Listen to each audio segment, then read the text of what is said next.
NETT Radio. Welcome to Drive Time Exchange. As rubber hits the road, hard talk meets great music. Monday to Thursday, 4 to 6 p.m. on NETT Radio, taking you above and beyond. Islands in the sun, islands in the fun. Welcome, welcome one and all to the land of NETT. Trini to the bone, Trini to the bone. When they come to Bacchanal, well, they can't beat we at Trini to the bone, Trini to the bone.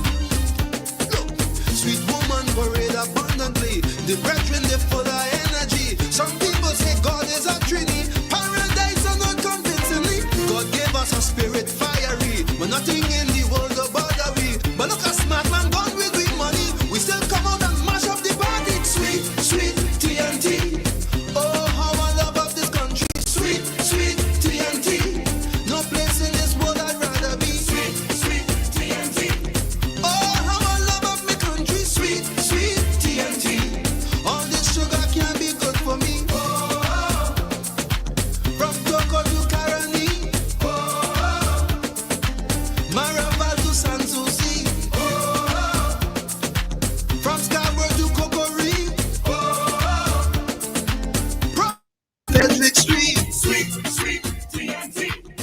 Oh, how I love of this country. Sweet, sweet TNT.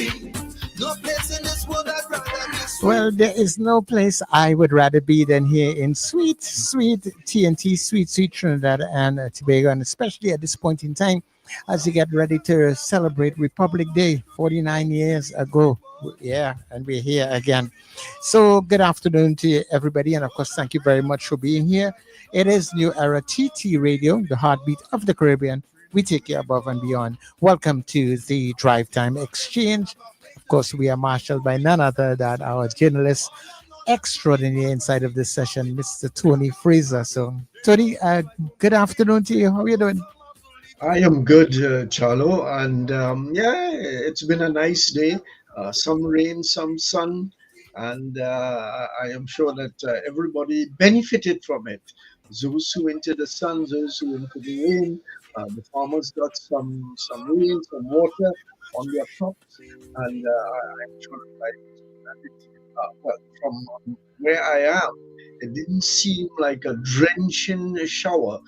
So hopefully it has not, overrun boundaries and waterlogged areas and so on. Presumably it's been like that all over the country. So we are here this afternoon, and your day has been good, Charlo? All in all, I think it has been. I've been experiencing some really good showers coming every now and then. From mid-morning, from all around 10 o'clock. Okay. The weather started to change and nice rain stopping and that sort of thing. Yeah, up to a little while ago, but it's Okay, kind of stopped now. Good, wonderful. Well, we are about to embark. I haven't seen, have our guests arrived yet? No, actually, they have not as yet. Okay, so we're going to hope that they join us quickly. Yeah. You have their numbers. Maybe Yes, you can I'll give try them a and make shout a record, and, yeah. and scream. In the meantime, just let me tell our listeners, our viewers, what we are attempting this afternoon. We are attempting to get from the trade union movement at least one significant element of the trade union movement. What are their expectations and their desires from the national budget, which is going to be read sometime in October, sometime next month, and we're going to attempt to have different groups in addition to the trade union movement. We're going to try to have the business community. We've already made some contact with them, and hopefully we will get them all in at some point in time.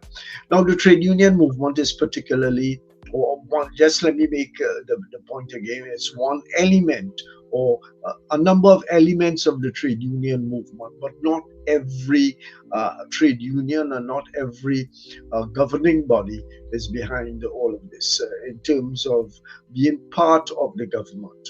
and the trade union movement joined with the UNC before the election as part of a whole thrust for the trade unions to get some of the things that are outstanding, that they conceive to be outstanding and they think to be necessary for workers in this country.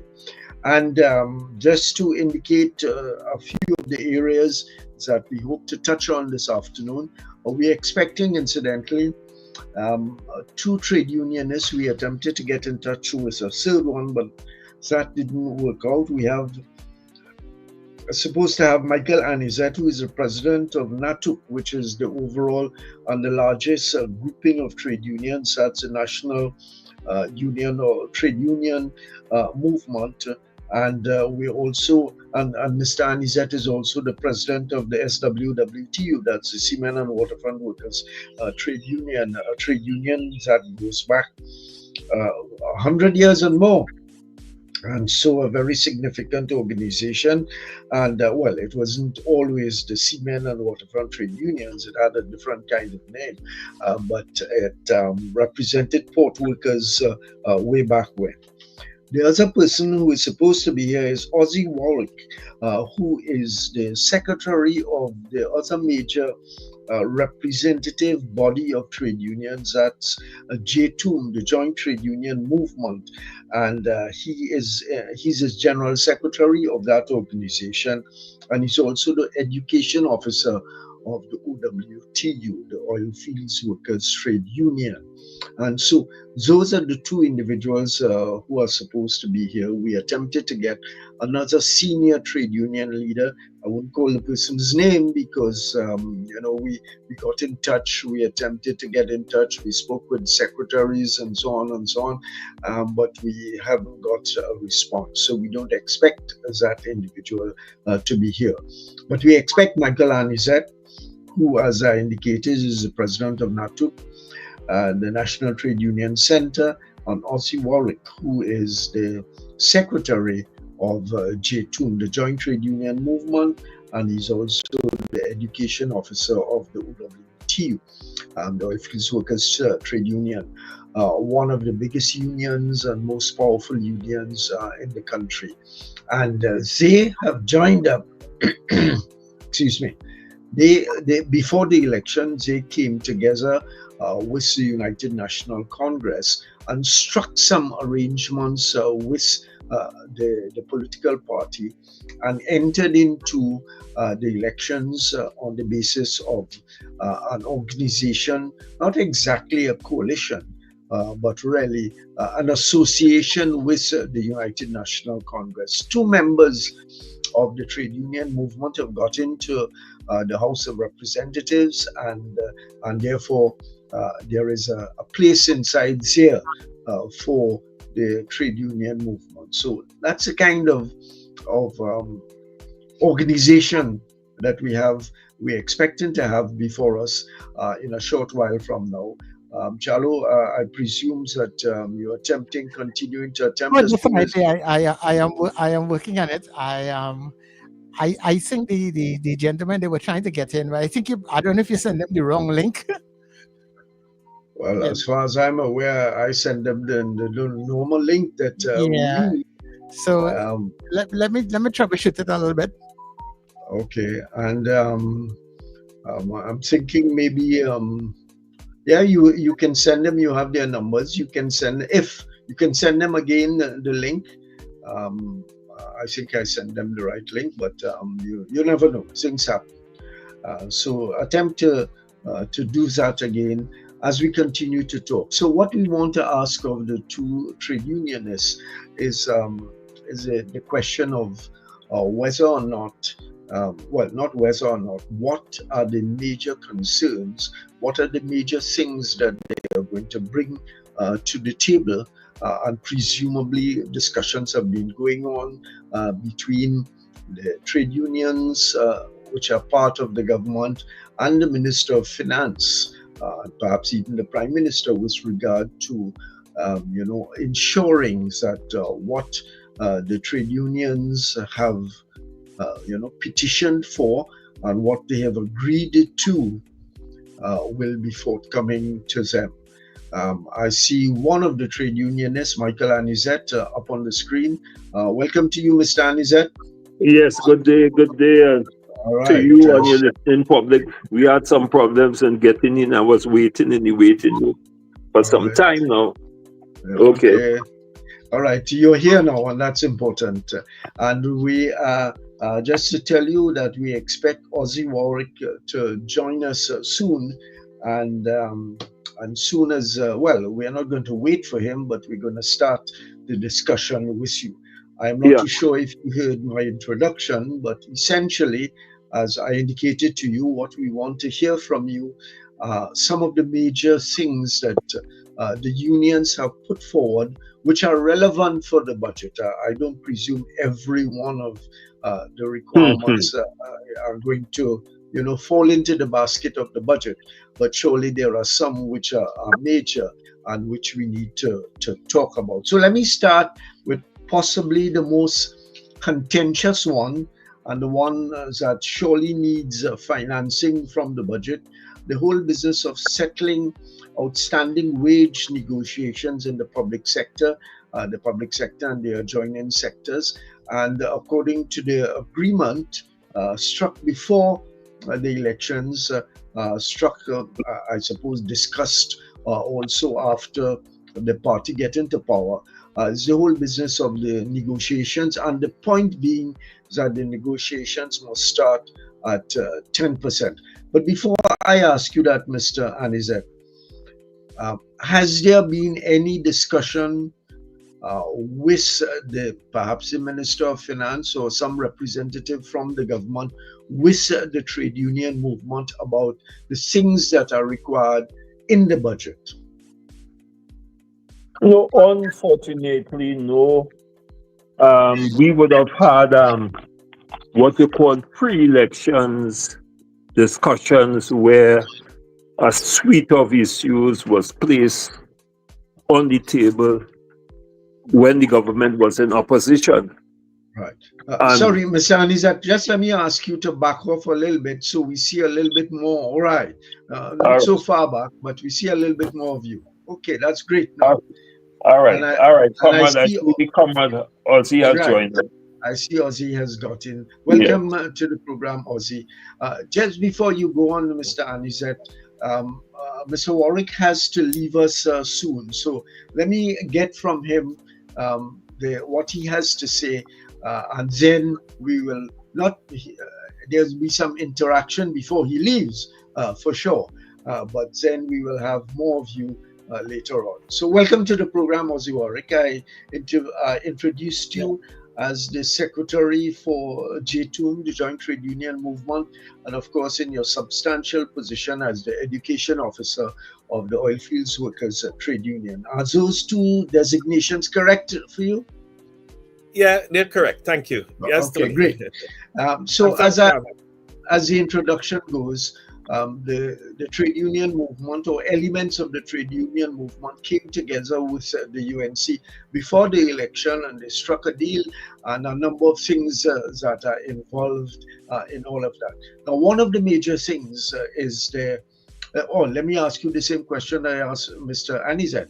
Have there been pre-budget discussions with the unions as far as you are aware? Yeah, well, as you would have highlighted, we would have been part of the coalition of interest. And therefore, as part of that, we would have hammered out prior to the budget, even prior to the elections, a workers' agenda. And that is the guidelines by which we are using in terms of our collaboration, our discussions, how we chart our way forward, because the workers' agenda, which we developed along with the UNC, took into consideration the new path that Trinidad needs to be placed on in order to recover from the last 10 years. Mm-hmm. But what of specific discussions? I just want to just ask, it's just that, sorry. Go ahead, just silence your phone. Yeah, I think they're getting ready for the meeting. All right. So I'm just going to try to get that silenced. Yeah. Language is a hell of a thing, right? And I know Tony, as a veteran journalist, every word counts. So That's I would right. really, some of us, we didn't struck a deal because that has a certain connotation to it. We had an agreement, Okay, which wonderful. becomes the workers' agenda. So I just want to, language is a funny Yeah, thing. So sure. all right, great. Yeah. So what I recall, there would have been a meeting at the NUJ, specifically in terms of as the union. No, there would have been a consultation some time back at NUJ, but it looked at two things. It was meant to be a sort of pre-budget consultation, but also to discuss the stand your ground legislation. So in that context, there was that forum. Okay, but nothing specific with regard to discussion, the needs and the wants and the agreement, as you have indicated, with regard specific to this budget. No, not specific to this. Okay, all right. So you and Mr. Annisette are on the same page in that regard.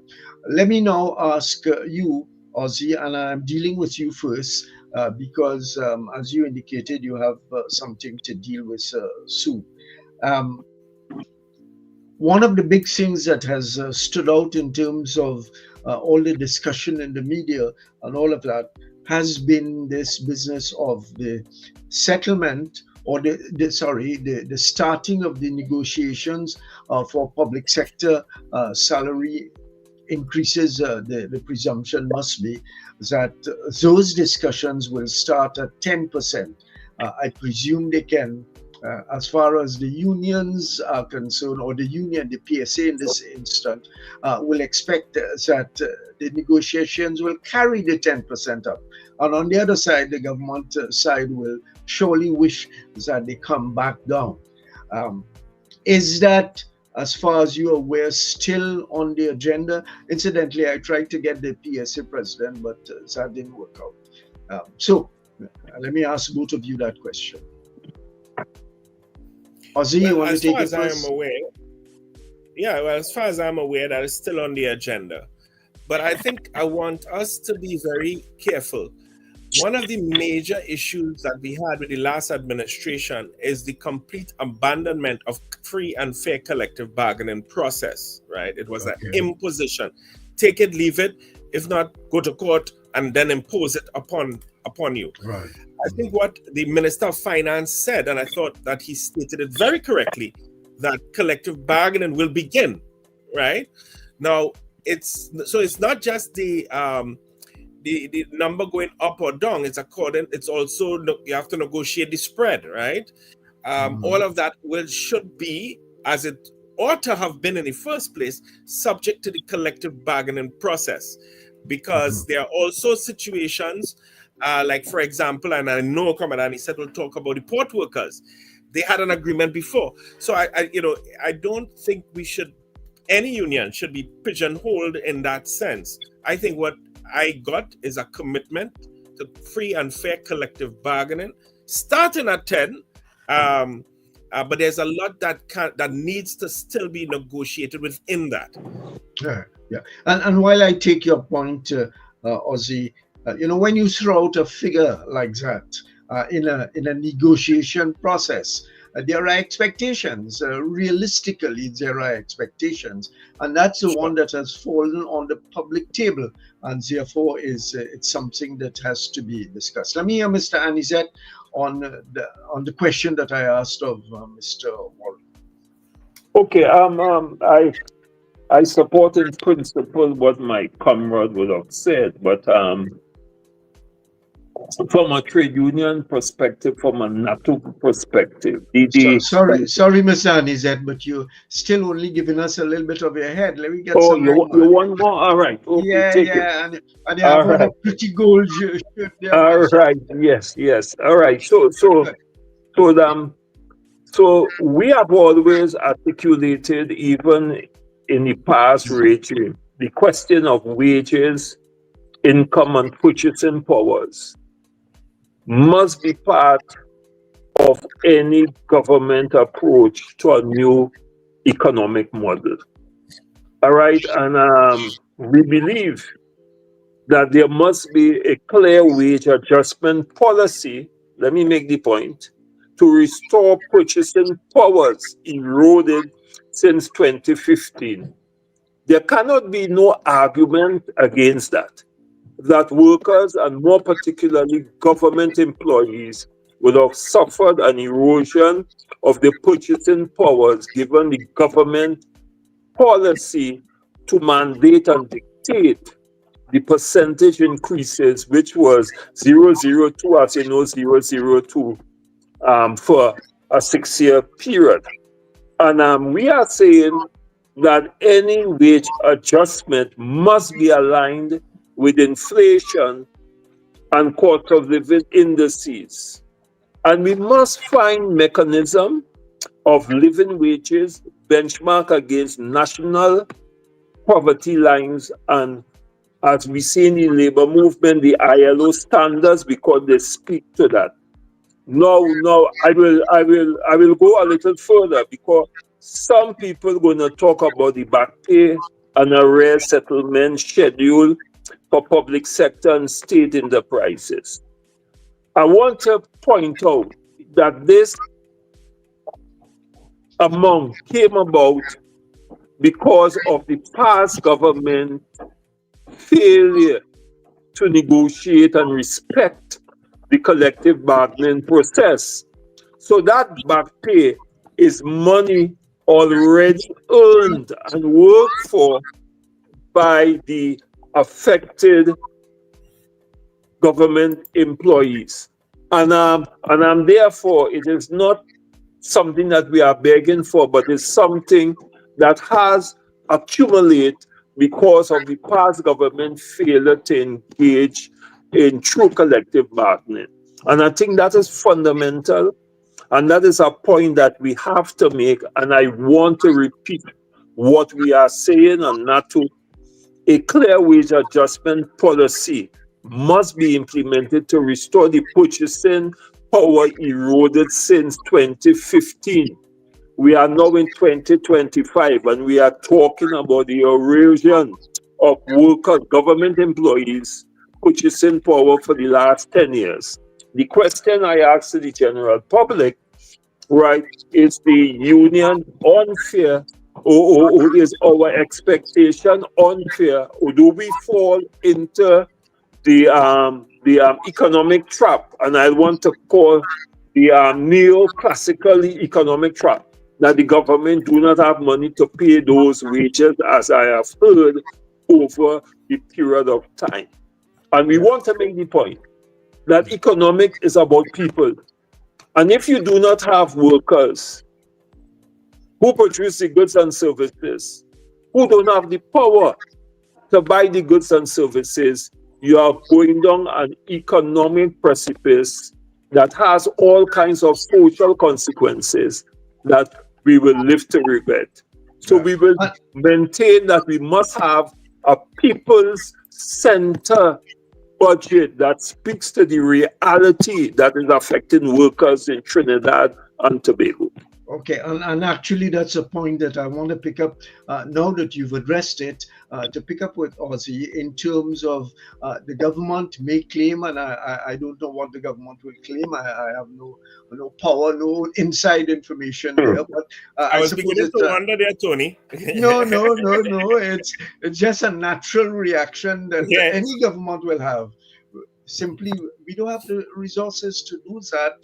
The previous government has left us in a big hole, and therefore the unions must be aware of that and perhaps spread whatever the figure is over a period of time.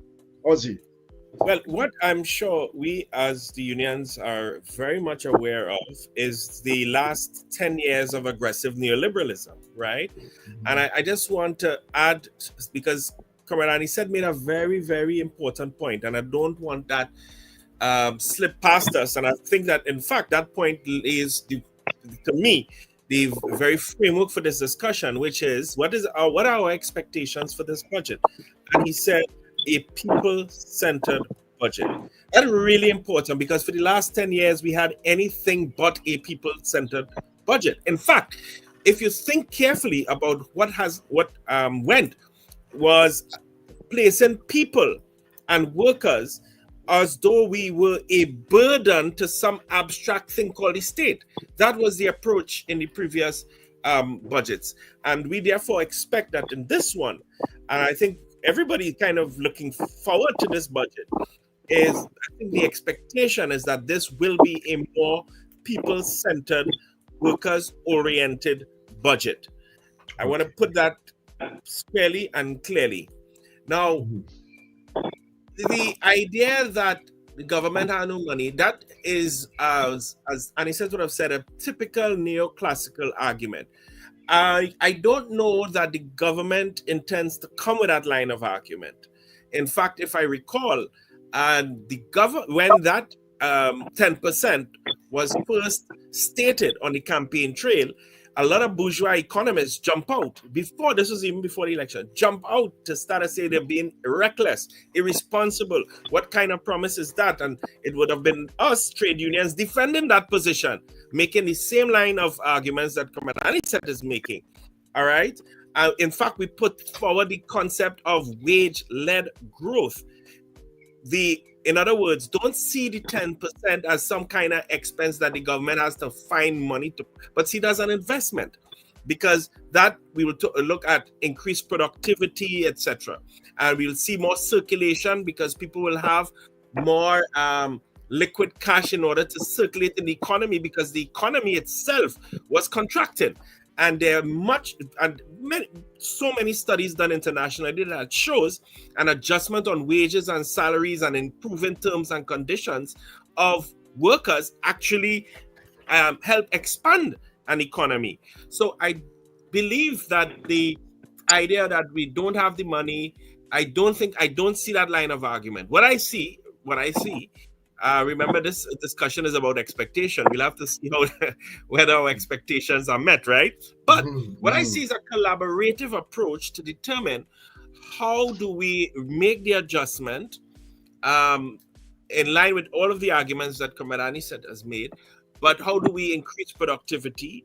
How do we improve the efficiency within the public sector, within the public service, within state enterprises? Because the unions, let us be clear, Tony, the unions across the board, where they are a recognized majority union status, have very, very good ideas as to how to improve the various state sectors. I remember Comrade Annisette from many, many years have been outlining how we can improve, for example, revenue in the port area. We have you can imagine OWTU proffering many suggestions on how we improve various state enterprises like TNTech, NP, etc. So it is really a complete different, and there is an opportunity to completely change the paradigm, where we don't see wage adjustment as some additional expense for government to find money, but rather an investment in the human capital so that we can rebuild a country that has suffered over the last 10 years. Yeah, and some economists or any, in fact, a government person may say that cannot be at the expense of other sectors in the country. The business community, people who want social welfare, and so on. There is just so much to be shared around. Not my argument, but that's a kind of argument. I know that's a kind of argument by bourgeois economists. Sometimes it's important. Let us state what kind of economists they are, because there are other economists that sees it differently. One of the things, Tony, is that how do we share the burden of adjustment, right? And over the last few years, what we've seen is a complete shift in terms of the social support infrastructure that a modern society needs for its citizens, to take care of its citizens. And that was decimated. What we are saying is, how do we collectively now reorganize the society, placing people coming back? That's what I said, that the statement that Comrade Annisette made is so fundamental. Placing people, including pensioners, retirees, people who are vulnerable, the most vulnerable, persons with disabilities, etc. How do we place them? How can we place them at the center? In other words, building an economy using the wage-led growth model, whereby we are not only going to share a burden of adjustment, but we can share the opportunity of growth, so that it's not just one small section that will continue to benefit from the resources of the country at the expense of everybody. Because those economists who says that, I ask myself, okay, so what about the business, the multinational, the conglomerates who have benefited with hundreds of millions of dollars in profit at the expense of ordinary working people? That's why I said bourgeois economist makes that line of argument. All right. Let me ask Mr. Annisette a linked question to the arguments that both of you have been made. And one of the elements coming out of the agreement has to do with increased or significant citizen participation in the whole process of governance. And that is why perhaps I started off asking, has there been any negotiation, discussion, planning with the unions in preparation of the budget? Mr. Annisette. All right, let me put it this way. I agree with what you are saying there, but as I've said, it is what I will call short time into this government's office. And one anticipate everything to happen at one time. All right? And that is virtually impossible. But in also saying that, I want to make the point, and you have made the fundamental point, that the question of governance and democracy, it is something that is important. And from what we analyze and from where we sit, the issue of the inclusion of labor representatives on all national economic and innovative council is a must. You cannot have an economy if we're talking about being people-centered, if we're talking about changing the paradigm that used to be operative in the past, and exclude the labor movement from the national economic and innovative development through that particular council. And we are saying in the trade union movement that you must have mandatory tripartite social dialogue before fiscal policy changes and privatization, or PPP. And I'm saying that against the backdrop because I had the distinct pleasure of going to Singapore on 3 occasions to look at the Port 1 and to look at their governance and their structure. And it is amazing that when it suits us, we talk about the Singapore model. But what is the Singapore model? The Singapore model is a tripartite model where employers, government, and the labor movement is an integral part of any economic changes or any economic development in Singapore. If you have to retrench workers, do you know is the government, labor, and the employers have to sit down and talk before that decision is taken, because they recognize the importance of labor. Having said that, I just want to add something to what Comrade Ozzi would have said.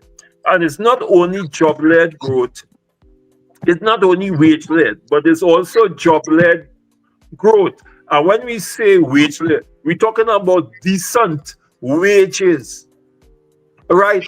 And you must have a sustainable mechanism of employment in order for any economy to develop.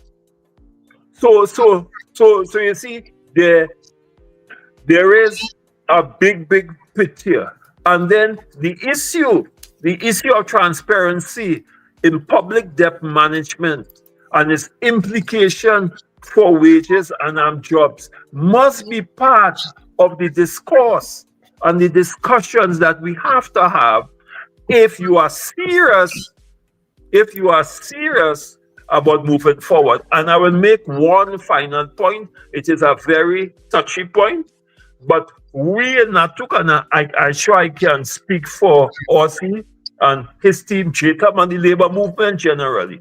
We honestly believe that there should be legislation for workers' representation on boards of state enterprises. And then people may argue, but what is that saying? But where they come from? Go to Germany, go to Holland, go to even South Africa, and I could talk about several places where that philosophy and policy has worked well, because at government boards or at state enterprises, they make decisions that impact on labor, on the ordinary citizen, and then therefore we must have a right as the labor movement to sit in those decision-making policies mechanism in order to discuss, protect the interests of our workers, and bring a different thinking to the table that is people-centered and worker-centered oriented. Okay, so Ozzi, your colleague has said quite a number of things, which I am sure that you want to follow up on. And but one of the things that I surely want to have you raise is this issue of governance and collective governance, and not a government elected and running on its own without intervention from other institutions in the society. Your take. Yeah. Okay. So unfortunately, I'll have to leave. So I'm going to make 2 points. Right. I'm going to respond to the question of governance, which is crucial. If we recall, I mean, we inherited a sort of colonial governance structure, whereby even as we have our own flag and as we prepare for Republic Day, the truth is that we have still maintained a number of post-colonial power structures that suggest that governance is managed in a way whereby you have executive decisions imposed, whereas what we should have, or what we need to really continue to struggle for, because notwithstanding independence and republicanism, we still have an unfinished project, which is building a truly independent, democratic society. That project is not finished, not because we have an independence constitution and even a Republican constitution. That don't mean that we have finished that project. And a major aspect of that project is reorganizing our governance structure so that you have truly people power. In other words, people have power where they live, but also where they work. So it means that in reorganizing the very governance model that we have, it is really empowering citizens in their communities, but also in their workplaces, to be part of the decision making. That is critical, to be part of the decision making. Before, and I'm respecting your need to leave, but just to follow up on that point, how does the union body intend to ensure that happens?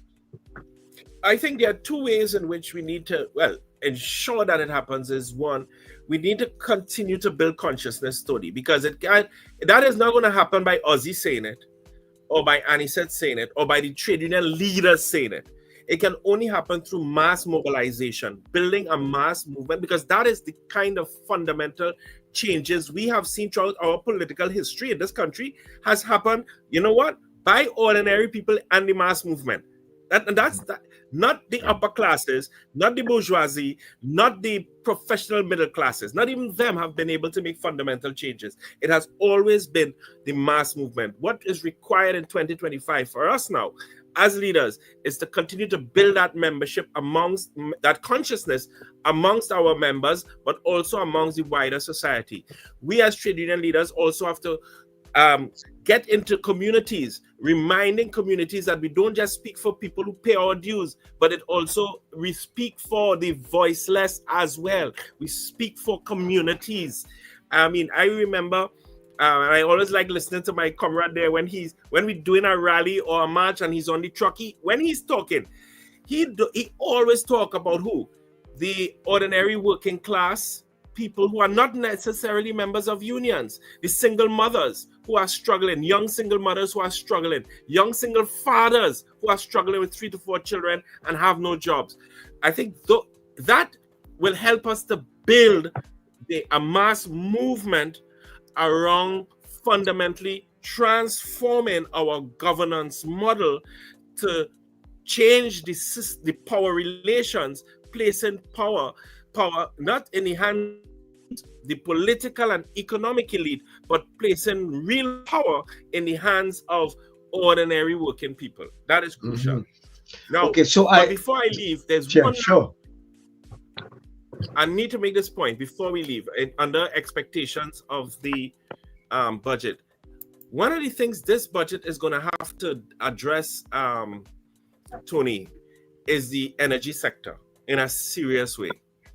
Because you see, the energy sector over the last 10 years take a huge beating. I mean, we had total average crude oil production, Tony, fell by 33.4% in 2014 to 2023. And that is total average crude oil production. Gas, which is so critical to us. The total average daily gas production declined by 36.4% in 2014, between 2014 and 2023. Those are serious numbers. That is almost a collapse of our energy sector. What I think country is going to be looking for is a crucial statement with regards to how are we going to revitalize and resuscitate our energy sector in a way that enable us to have a truly fair and just transition away from fossil fuel. So we do expect some statement on the refinery for sure, a statement in terms of an update in terms of ExxonMobil and the opportunities that lie there, updates in terms of some of the blocks, right? That we are engaging in production sharing contracts for. I think that will be very, very important. We need to reclaim our place as the energy capital of the Caribbean. We've lost that, Tony. And Tony, you've been around long enough to know that we have. Let's be honest, we've lost it. But what I think we need, and I think that this budget should be one that sends a signal that is about to change. So I just wanted to kind of close on that point. You know, just to give you my reaction without asking you anything, is to, I like what I hear.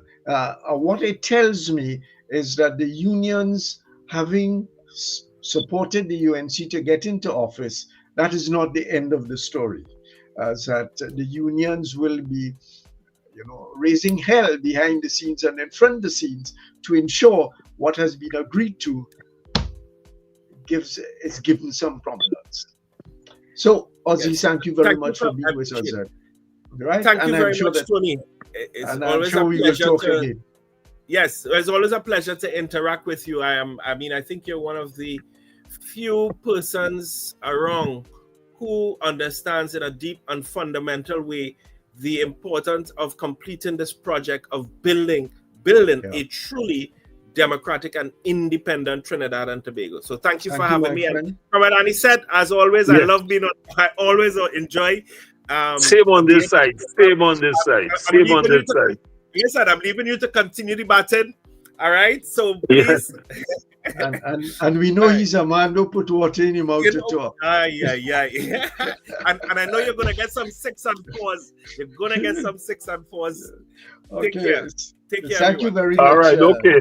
All the best, Ozzi, and And so, Charles, Yeah. what we're going to do, this is a good point to take a break, do some commercialing, because as Max Senhouse used to say, we need the money to continue to go in the way that we are attempting to do. So we're going to come back to Mr. Annisette to talk more about the expectations of the unions with regard to the state budget statement, which is due in October, sometime in October. I think it's like the third week or something like that. So, Sir Charles, over to you. Thank you very much. Tony, you'll be back shortly. From Scarborough to Cocorie, Hey, hey. on Frederick Street. Sweet, sweet TNT. Oh, how I love of this country. Sweet, sweet TNT. No place in this world I'd rather be. Sweet, sweet TNT. Oh, how I love of the country. Sweet, sweet. S&H Rumbox, 137 Western Main Road, St. James, for all your retail and wholesale needs for alcohol and non-alcoholic beverages. Call us at 686-0599 or visit us at 137 Western Main Road, St. James. S&H Rumbox, drinking out of the box. A $1 down on higher purchase plans at Furniture Plus. Enjoy fast approval, low interest rates, and up to 36 months financing. Retirees, self-employed, and permanent employees apply today. Buy now, pay later with Furniture Plus credit plans. Conditions apply. Charm Auto Services Limited, your one-stop auto repair shop. Located at number 1 Industrial Lane, Charm right opposite the brewery on the Eastern Main Road. Yes, we do it all. Repairs to all makes and models, from your everyday sedan to SUVs, light trucks, pickups, and panel vans. We're also the sole distributors of Davanti tires, certified VTS inspection station, plus a wide range of services: oil change, front end and suspension repairs, tune-ups, tire alignment, batteries, electrical work, radiator and cooling system, AC repairs, and accessories galore. We offer pickup and drop-off service too. Call us today at 662-6545 or 662-6572. Follow us on Instagram and Facebook. Charmflair Auto Services Limited, number 1 Industrial Lane, Charmflair. We do it all. Advertise with us on New Era TT Radio, the fastest growing streaming platform for talk in Trinidad and Tobago. Audio and video ads welcome. Elevate your brand with us. Connect with us at newerattradio@yahoo.com or call us at 299-5156. Now what are you waiting for?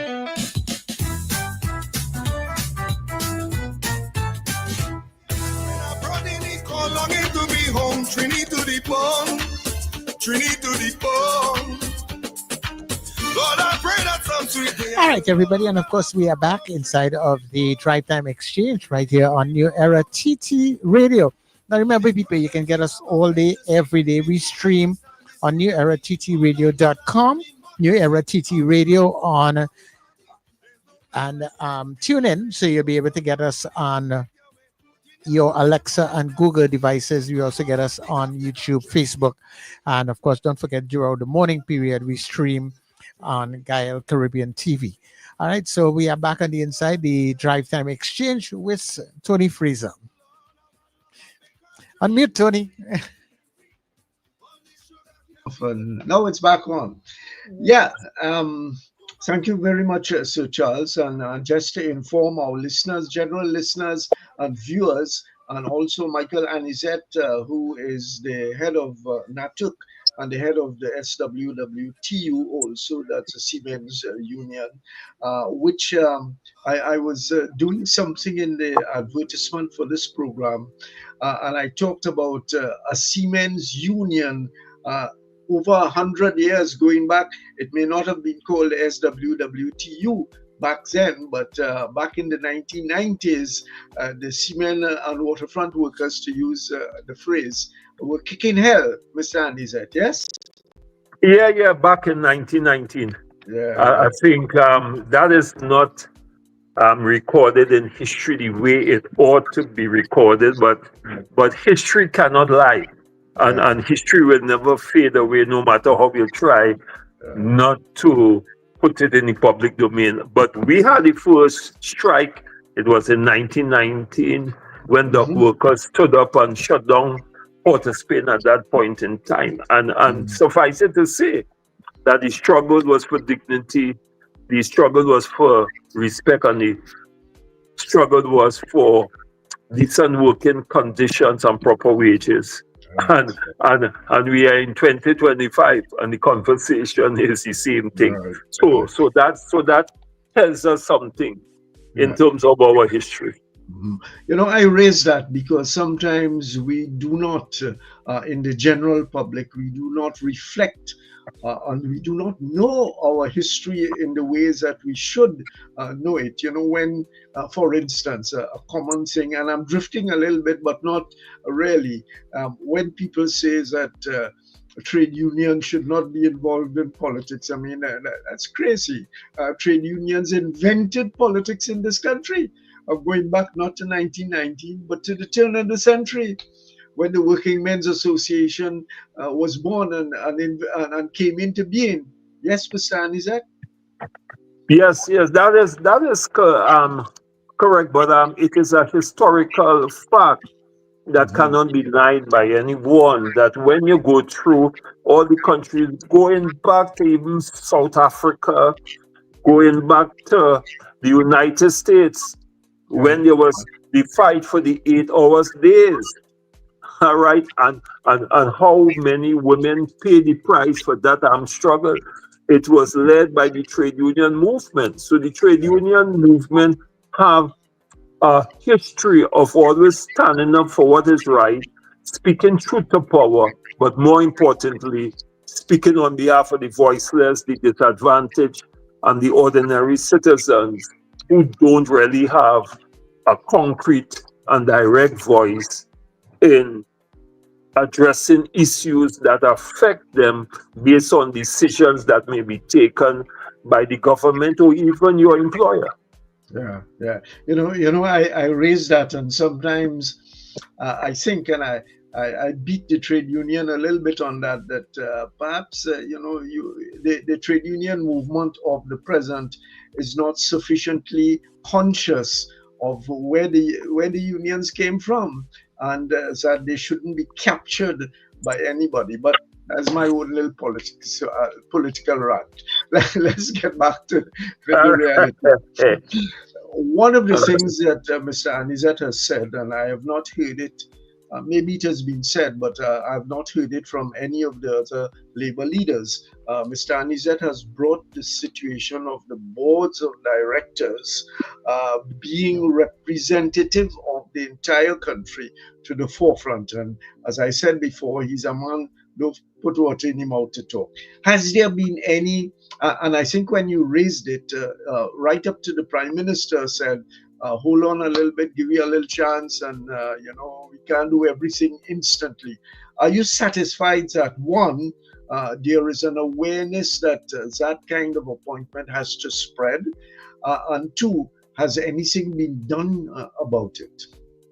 All right, let me put it in my way. I am not happy because we have seen a deviation from past practices, and as we say, customs and practices within the labor movement, which has vied in an area where the labor movement is not consulted or not intimately involved in the process. And I say that against the backdrop that in the past, starting from Bastio Pandey, God rest his soul, he introduced the question of trade unions being on boards. Yeah. But the process was that you write to the federations, asking them for representation on the respective boards. All right. In Patrick Manning time, we had to, which is the National Trade Union Center, had a serious fight with his government policy at that time that they were attempting to introduce, when they were saying that where you have a RMU, which is a recognized majority union, it is a conflict of interests for that union to be on that particular board. As a matter of fact, and let me put it in the history books and put it to the public. I had the conversation with him and with one Giuseppe, who was at the time the president of NEJFW, and he was willing to accept an appointment on the port board, and I go to HEC board.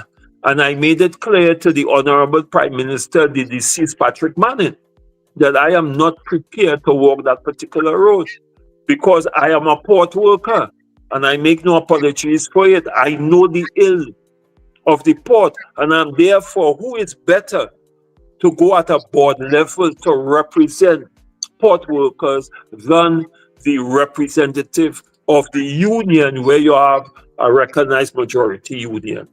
We have seen and we have witnessed that this concept has come now to haunt us in this term.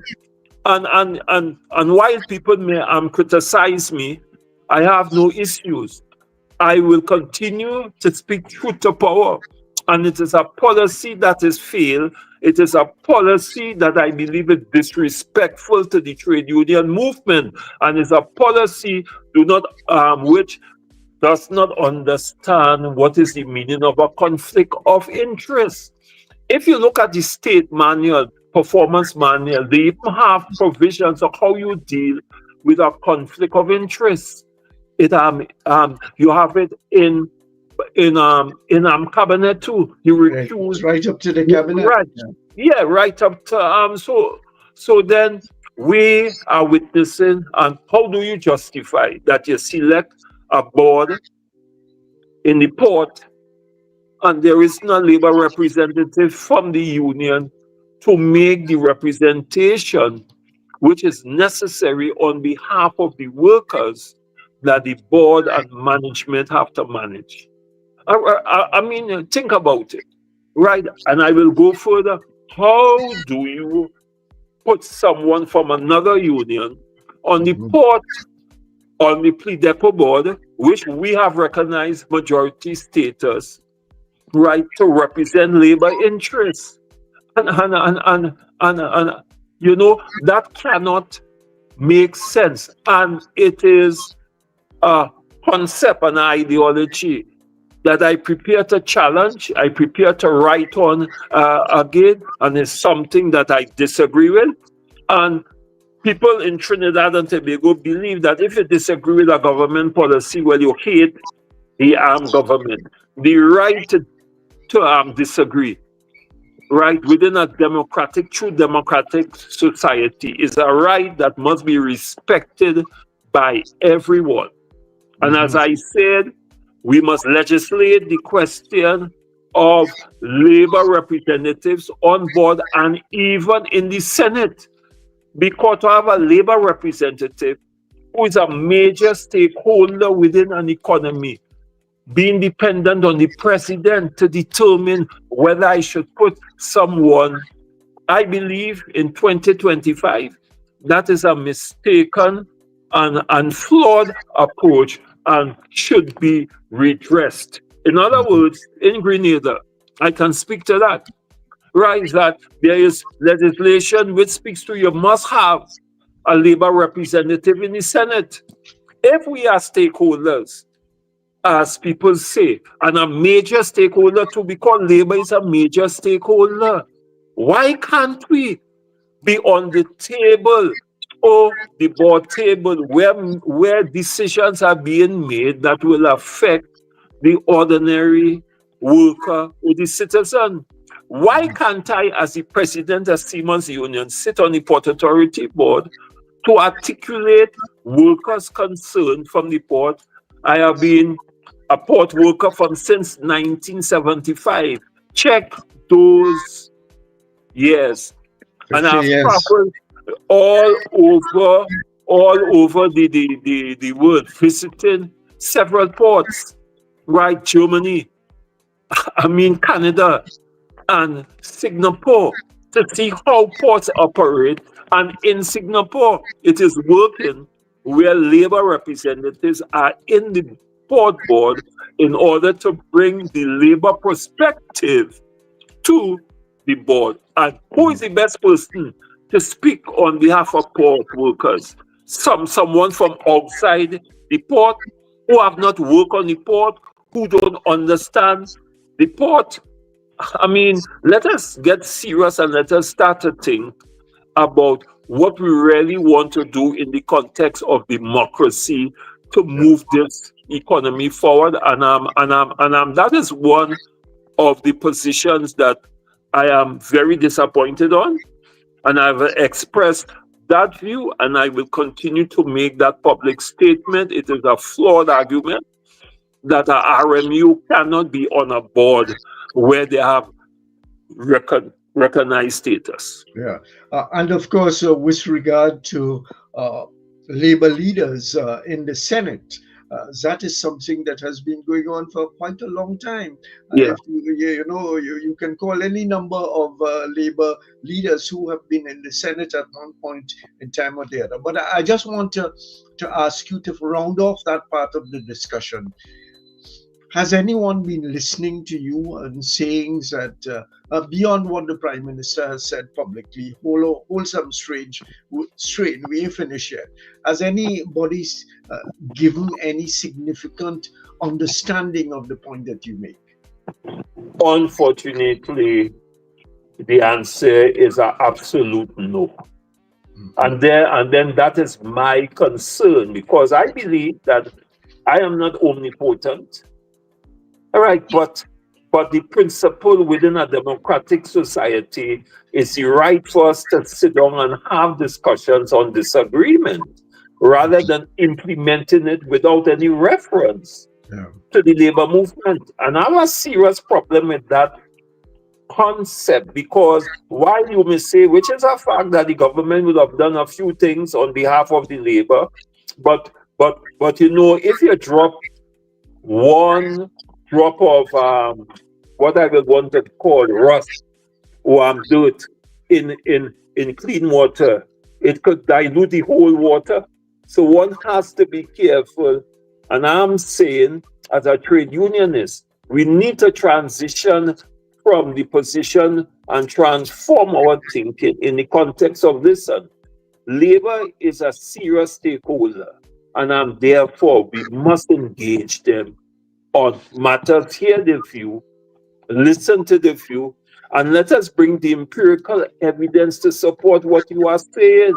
I am not going to accept, as a citizen of Trinidad, as a leader of the labor movement, and more so, I will add something, I'm also the General Secretary of the Caribbean Congress of Labor, and we have the harmonizations of labor laws, right, through the CARICOM Secretariat. And that tells you something, but we need to respect the labor movement and workers and our right to be on the table where decisions are being made or taken, whether it's policy or otherwise, that will affect workers. Yeah. Just let me attempt to throw some difficulty in all of that. And I'm talking from experience. I go back as long as you have been in this whole business of reporting and writing and so on, that often the labor movement does its own self an injustice when there is conflict. Now, I'm not saying that there shouldn't be exchange of views and so on, differing views within the labor movement, but too often it has come to the point where the differences have infiltrated the trade union movement and caused some real problems within. Is that happening at all? Do you perceive it to be on the horizon anywhere? You have made a broad statement, and one of the things that I've learned is to contextualize. If you could give me an example of what you are speaking about, I think I know, but I don't want to presume that I know. For instance, for a long time, there has been conflict between, if you like, NATUC and the precursor to NATUC, and say what was called a progressive trade union movement, something like that. There has been Yeah. conflict between the two elements, the two strongest representative unions of the people, and sometimes that has worked against the trade union movement. So I'm asking you if there is any inkling of that kind of thing, or if the movement is holding strong. Okay, yeah, you are correct, as I said, and I always tell my staff that the truth will always remain the truth. There has been and there was in the past this ideological persuasion who more progressive than who within the labor movement. And as I always try to articulate as a pragmatic person, because that's how I approach things, all right, that when a worker go in the grocery to buy goods, you do not get a different price because you belong to NATUC or you belong to JTUM. The business community sees you as a worker, and therefore we need to raise our collective efforts, but more so our collective intellectual thinking to understand that, listen, we must work collectively. But having said that, like in France, I've been to France, there are several different movements, right? But when there's a crisis, the movement come together as one, left, right, everybody.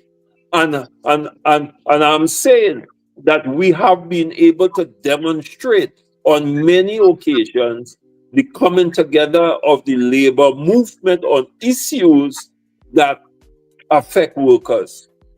The issue is whether or not we reach to the point of edification, the point of enlightenment, to understand that we will be more stronger collectively rather than our individual federations.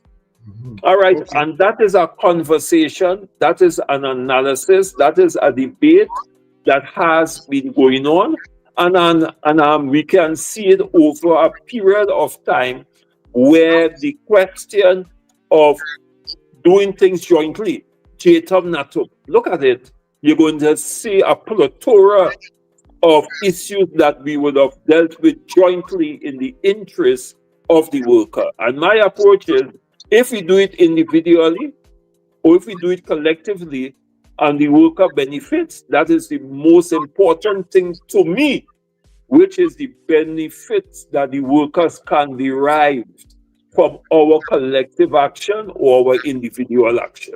Right. And of course, I just remembered the instance of Errol McLeod being part of the Pandey government, and the rest of even the OWTU, which he came from, being at odds with the Pandey government. So this kind of thing has happened over a long period of time, and let's hope in the interest of workers that it doesn't happen again. You touched on something, Zia, that I want you to expand on. The whole business of workers' rights and benefits, and all the legal elements of that ensuring to be in place, because that was one of the, if you like, of the bargaining chips of the labor movement in joining. Well, as I said, because I think. Sorry, you've slipped off the screen again. All right. Oh Lord, sorry about that. What I said, and Comrade Ozzi would have made the same remarks. We need to have a paradigm shift in terms of governance, in terms of democracy, in terms of how we do business. And while we would have said that, hey, we are independent and we are Republican country, all right, Republican state, the politics is still made and I'm buried in what happens in a foreign country or in England. Let us to be more specific. Even the issue of making the Caribbean Court of Justice our single final court to maintain that independence, that is also an issue within the Caribbean region. And then therefore, I ask myself the question, how do we really transform a country and put it on a different pillar? How do we inculcate in our politics the whole questions of our history, our culture, our antecedents that is homegrown, that reflects who we are as a people, taking into consideration the various races that may have came here, all right, on different mechanisms, indentured labor, slavery, colonialism, all the other things. And those even let me make the point. Do we in Trinidad, which I have raised in school, teaches what the young people ought to know about Trinidad and Tobago, who we are? Could you go to ordinary Trinidad and say, who is Butler? Who is Alexander? Who is from the Union? Who is Spencer? You cannot do that because even within our educational system, it is geared towards not developing Trinidad and Tobago, but following a particular educational system that in all honesty is failing us. For as I speak to you, we have done the research. There are people who live in secondary schools who cannot write a good letter, who cannot read. Is that fair? All right. To us as a people, when we spending all the money on education, but it's not rooted in our indigenous well-being in order to prepare us, and I want to make that point for the real world of work. And I have a serious problem with that. I have seen in what that country is, China, they have taken a decision that from 6 years up, you have to teach AI to those children. Are we doing that? Are we doing that? Or are we continuing with the process that we have? I have grandchildren. Let me give you an example. And I buy books for them. And the next year, when the term change, the grandchildren that is going to that class cannot use the same books that was offered for the other people to use. And I remember in my days, and you will know that it was composition, it was arithmetic, I could call the reading book. But we were coming out much better in terms of our ability to read. And finally, I want to make this point. There is a lack of what I want to call critical thinking. We train our children too much to cram, to ram, and to resuscitate what they learn. But the ability to be critical and to be innovative and creative, that is not a part of our educational system, which must change to reflect that reality if we have to progress as a society, because our development depends on our children and how we educate our children for the world of work and the future that is ahead of them.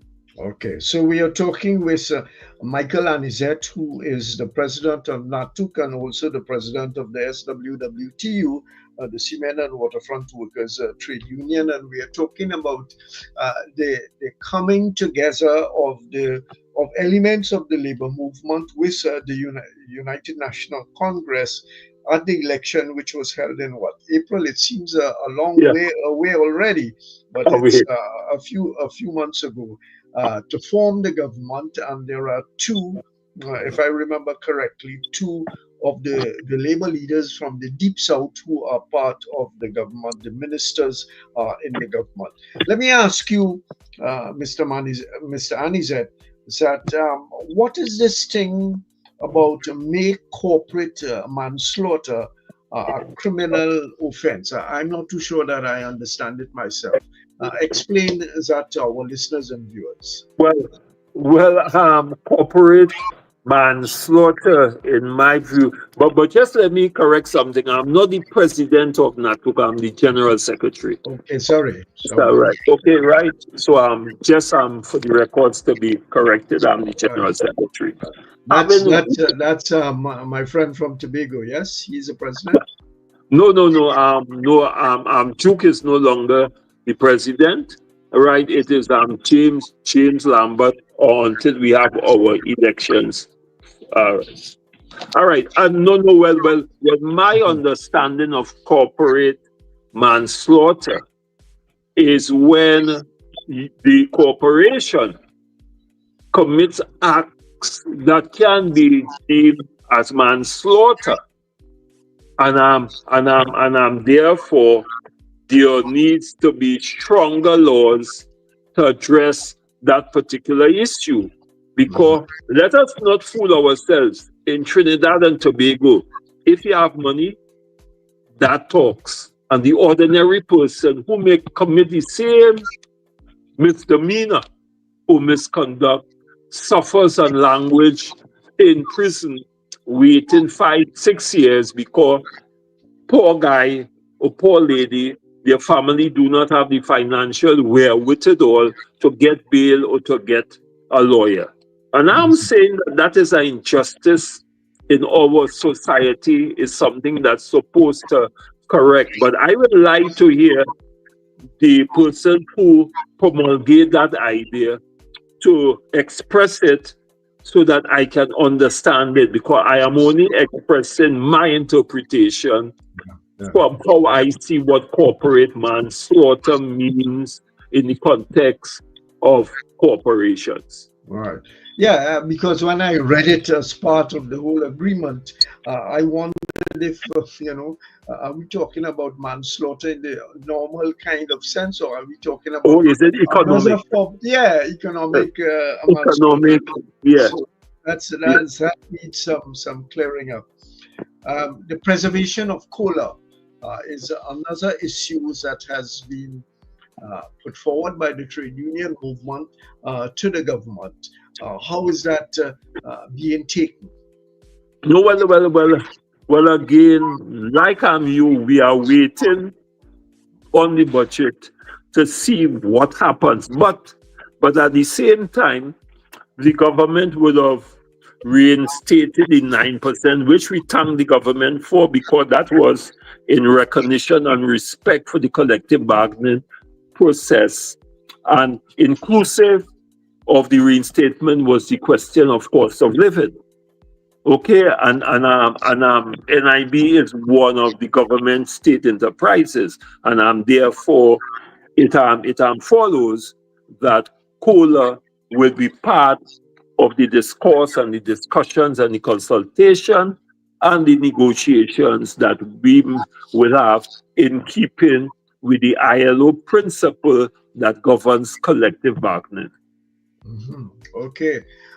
On the question of representation of unions, which has been going on, those issues have been argued for a long time, that the process is too clumsy, it takes too long, the employer has too much of a say in all of that. What is expected to come out of that requirement that has been made by the trade union movement?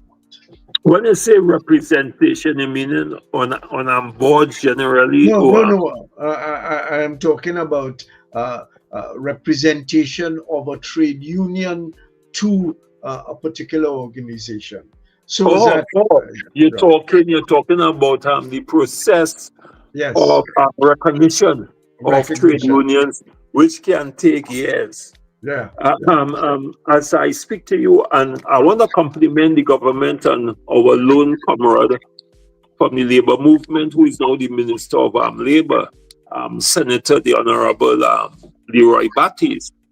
We have been engaged in a tripartite approach to change the Severance and Benefit Act, and also to to make proposals for the changing of the Industrial Relation Act, which speaks to the recognition and certification of workers. And one of the points that we would have made from the labor movement is the issue of recognition of workers' rights, right, rather than having to go through this legalistic, drawn-out process where an employer can protest. We are talking about having what I want to call votes, like it's done in the United States and other places, rather than the legalistic process as we see. And we raise the question too, why is it that you must have 51% of the workforce to have representation status when even in election a government can be in power to run a country where they might get 32%, 10% or 34% of the votes? And we are saying, how do you discount the 50 workers or the 49 workers who are in the union? Do you deny them of representation because 51% of the workers did not join the union, and therefore the right to collective bargaining goes through the window?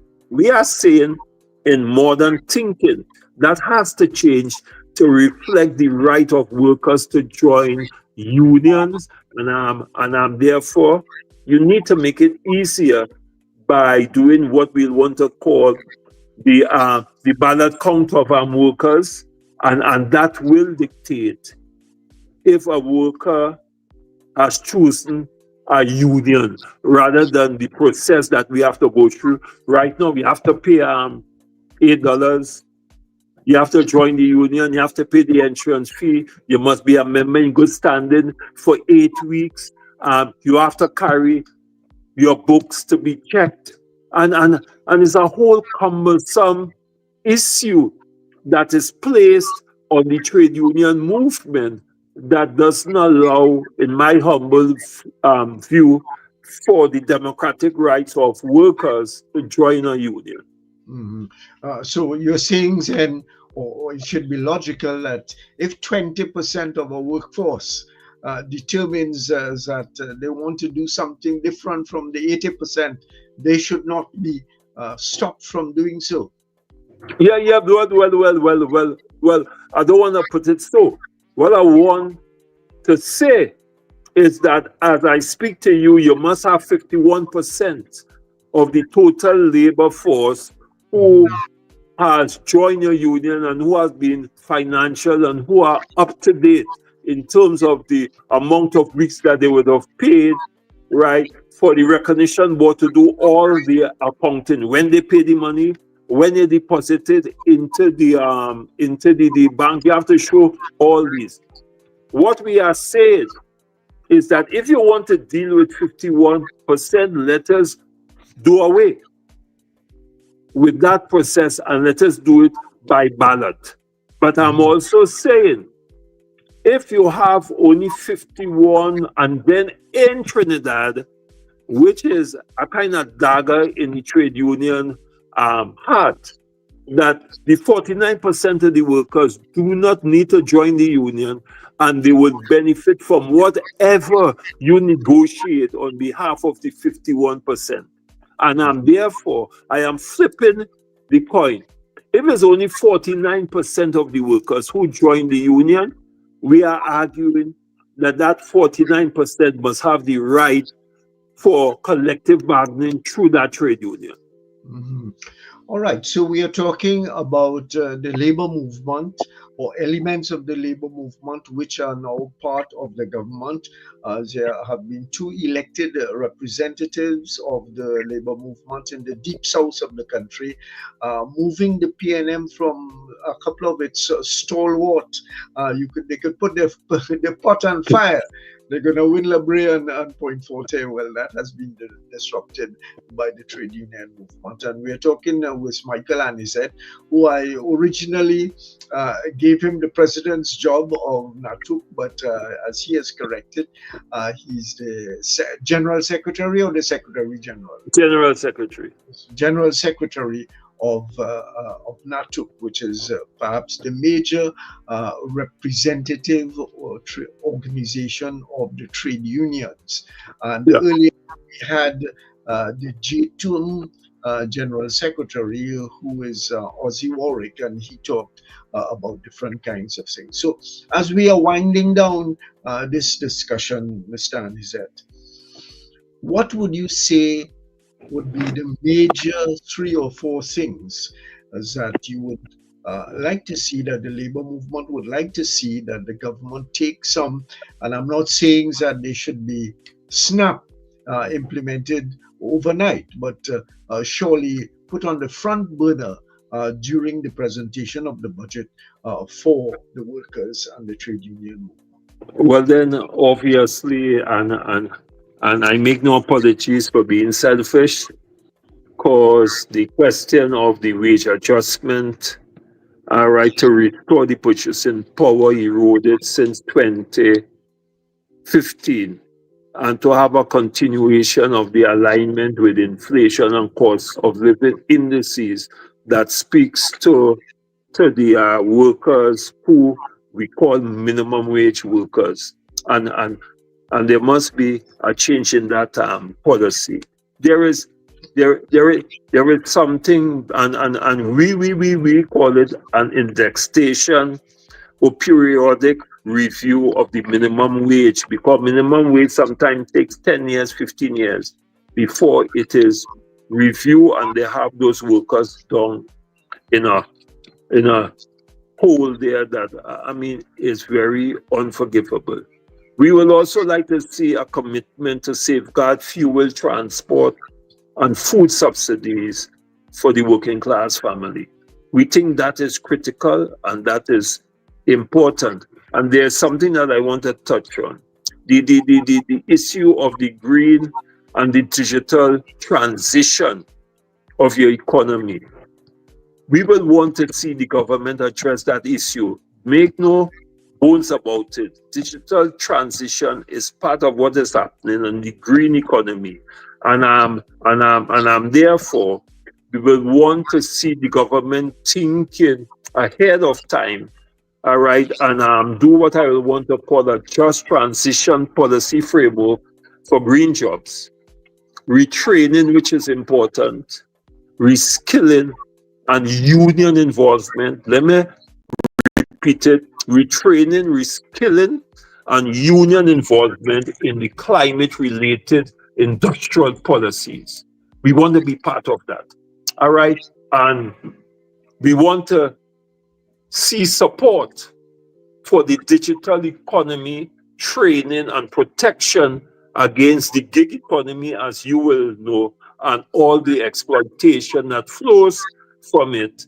And finally, the setting up of a joint tripartite council, state, labor, and employers to oversee new industries, renewable and the blue economy and the tech economy. And then finally, there must be a mechanism. There must be a mechanism for us to speak to the question of productivity and the diversification of the economy to ensure that we have a sustainable economy. We cannot compete if the question of productivity does not rise. I've said it to workers and I'll say it again.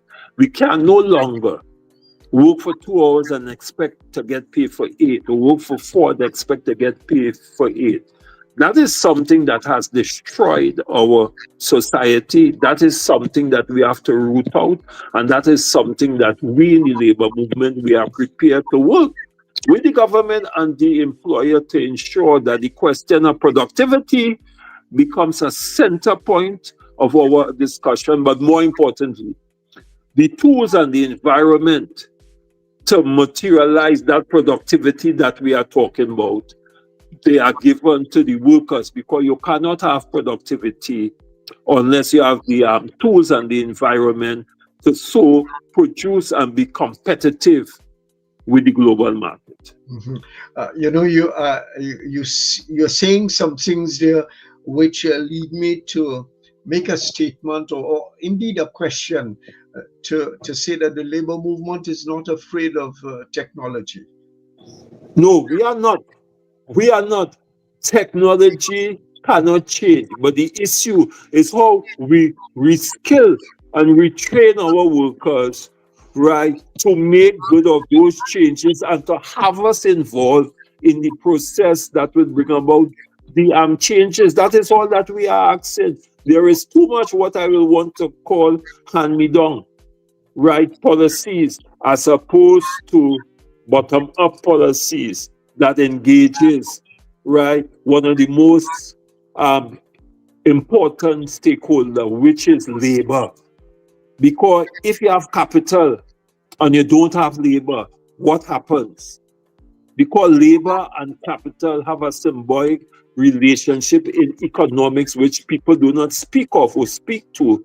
But more importantly, you cannot have an economy, proper economy, sustainable economy, unless you have job-led growth and wage-led growth, where the injustices and unfairness and right of our workers is pushed out through the window, and we start to speak of equity, fairness, and reasonableness, and justice, respect, and dignity. Do you consider, Mr. Annisette, that when you talk about workers and labor and so on, you are moving, including, if you like, manual workers, people who work in manual industries, and up the ladder to technology, to professional workers and so on? Do you include all of those as part of labor? Yeah, but they are labor, although some don't believe they are labor. But you are labor because you are offering a service for a reward. And then what is that? That is labor, and a lot of people do not understand. Yes, under the Industrial Relations Act, there are people who make policies, decisions, people who can hire and fire are not considered as workers under the act. But what is labor? Labor is the supply of my service, whether it's mental, whether it's physical, or otherwise, for reward, which is wages. And therefore, we must understand that. That is why I continue to say that labor is an integral and fundamental and critical part of any economy. And I'm therefore, whatever we do, it must be people-centered, must be labor-centered, and the respect for labor and the respect for the trade union movement must be part of the new paradigm and the new kind of conversations and policy decisions that we have to implement if we have to move forward as a people and as a society. Yeah. I raised that question because I remember at one point in time, what's his name? The Caribbean Labor Representative, the Caribbean Labor Congress, it's called, DePisa, what's his name? George DePisa. Yeah. He got into a fit when some bank workers were saying that they didn't consider themselves as labor in that kind of sense. In other words, they were above labor. Yeah. We still have some workers who think so. They see themselves and they see labor as a blue-collar, dirty thing. So I am not that, but they don't understand what labor is all about. But sometimes when they get themselves in trouble. Hello. I have seen that. So many of them who will cost the labor movement, when they get fired, they find themselves quick by, and I'm talking about even senior managers. But we understand that and we don't turn them away. Within recent time, we would have represented some 34 workers who worked on a barge and other things, and they went into receivership, and they didn't know that there were maritime or morality laws that makes wages for seafarers a priority item. And we were able to go to court, spending some money, and win that case with the assistance of the ITF and also Nairi Alphonse, who did a brilliant job and who is a well-known maritime lawyer.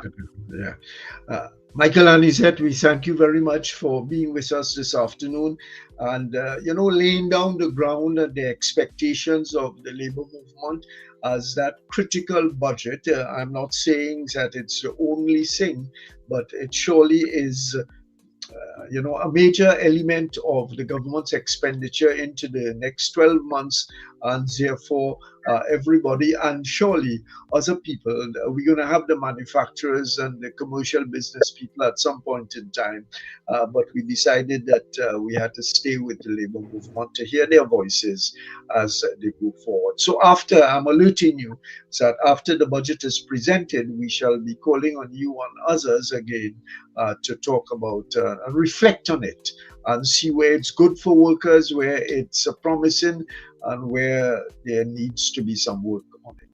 Thank you very much for coming. And let me thank you for giving the labor movement an opportunity to put our thinking and our views and our ideas to the general public. It is welcome, and I think it's something that should be done more readily, so that the general population will understand that the labor movement is not just about noise and tonguing table and striking, but about seeking the interests of the voiceless and the ordinary citizens and the disadvantaged in various communities. So thanks for the opportunity. Keep up the good work, and on behalf of NATUC and the labor movement, we want to thank you for this opportunity this evening. Thank you very much. Thank you very much, my friend, and we shall speak again. Yes, I look forward to that conversation again. Okay. So Charlo, that is it for this afternoon. We've heard the voice of labor, and we've heard their concerns and their expectations. They've entered into this arrangement with the United National Congress as a partnership to an association into government, and we shall see how it goes from there. We expect that I've spoken to a couple of people in the chambers of commerce, and they expect for me to call on them again as we head into the budget day. Where we are, what's the date today? Something like the 23rd. 23rd.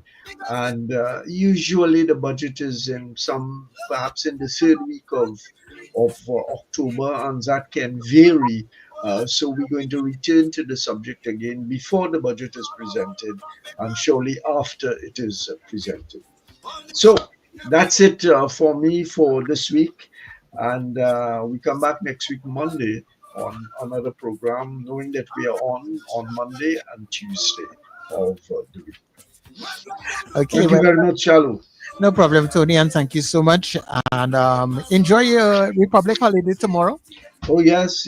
I'll be doing some work for the Guardian on that, so there's no holiday for me. And other matters that I am attempting to finish. We don't know.